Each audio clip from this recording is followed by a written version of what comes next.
Hey everyone, welcome back to another episode of Marketo-Fu. My name is Joe Wrights, and like I promised yesterday, this is episode 20 of Marketo-Fu. And the cool thing I want to do today is talk through, how to use what we did on episode 19 in terms of creating custom fields and then using that to do something cool. So the example I'm going to show you today is really around, if you go back and look at the scoring alerts that we did in a previous episode, at the bottom, I shared how, what we like to do at Fathom is roll up all the interesting moments in one spot. So a sales rep can just digest it, see it in one place, and just see everything that's ever happened to a lead. As an idea for Marketo, it would be great if there was some native way to do line breaks to make that just a little cleaner. I know there's ways to hack it, but that is besides the point. So anyway, let's just dive in and we'll go from there. So boom shakalaka. All right. So back over in the Fathom sandbox, I have a very cleverly named ops form normalization program following our regular native naming conventions that we've been using all along, except you'll notice that I did not capitalize the S, so I'll go back and fix that later.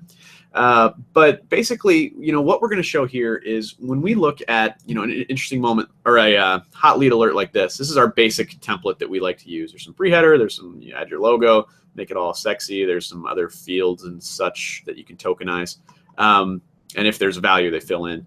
And then there's some things where I've added a text value for, like, in our sandbox, we don't have these fields, but just to get this out and do it quickly, I said, you'd have to create custom fields for some of these things. And that's generally what we like to do. So at the bottom of the alert, though, you'll see this person viewed multiple pages on our site was the last interesting moments they experienced. And then there's a content consumption flow, which this is what I'm talking about in terms of this person. It rolls up their history of interesting moments where you can organize it either which way, but basically that the whole history of everything they've done with us, how they became a marketing qualified lead, is all here for rapid consumption. I use the iBar or a couple iBars to kind of break things up visually. Like I said, it would be awesome if Marketo had a native way of adding in line breaks, but discussion for another time. So for the purpose of this video is, how do we do this? How do we get to this concatenation of fields where we have the last interesting moment butted right up against the history of interesting moments? Very simply, what we're going to do is, in this program, I have a smart campaign called Interesting Moments Daisy Chain. You could call this anything you want. It could be Interesting Moments Flow, I think is what I've used on a recent client. But basically, this is listening for, just in this one example, is listening for anytime a interesting moment occurs. So any of the three types, email, milestone, or web. You could do the same process we're going to show for a couple other instances, and I'll talk about those at the end of the video just so we don't muddy the point here.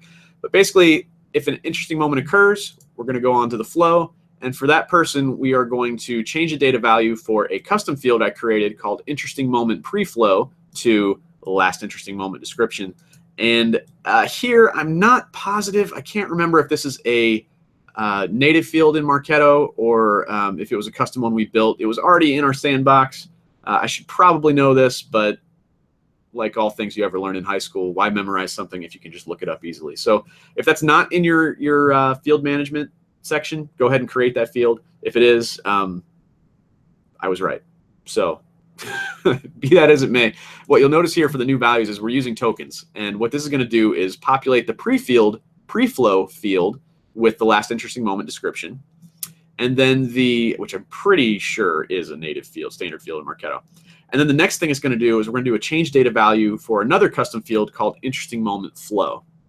And that's where you use the tokens again, and you say, okay, Interesting Moment Flow, we're going to drop that in here, and then say the last interesting moment description follows after it. And that's how we got to, not Slack. That's how we got to our thing in our alert over here. So let's take a look at what that alert looks like again, just to give you a quick reminder over here. And when I look at the draft, you'll see how all the tokens look and feel. All right, so we have our normal message up top. There's some tokens, more tokens, and more tokens. Again, some custom fields that you would have to create to really drive this particular template for an alert. But then at the bottom, you just see that we have a couple simple things. We have last interesting moment description for the last interesting moment heading, and then the content consumption flow, where we have last interesting moment flow field tokenized out. So when we're back on this smart campaign and we have this whole business happening here, that's basically what's writing that consumption flow. So that is one of many. One thing you want to also do is make sure that you can make them flow through this every time they qualify for it, just to make sure it gets updated. That's under the edit qualification rules on the schedule tab of the campaign. But that's basically it. So let me kick this back over to video because I want to talk through one other thing real quick and force you to endure my face. Oh, come on, work. Cool. So that was an interesting moment, concatenation of fields or daisy chaining. I love the term daisy chaining, but it could just be because I was former military and that was an actual thing you could do with explosives. But the concatenation of fields like that is really useful for a number of scenarios. And the one we just went through is just interesting moments. Where I've also done it in the past is with form comments, and where a lead can come in and fill out any form.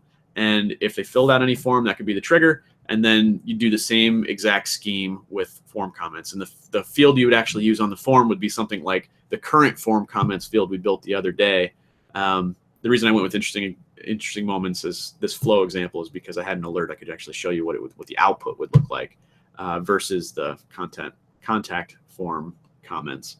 But basically anywhere that you'd want to make sure that you keep a historic series of data and you don't necessarily want to just overwrite the field entirely, that's where you want to daisy chain or concatenate all the fields, just like we've done in the video today.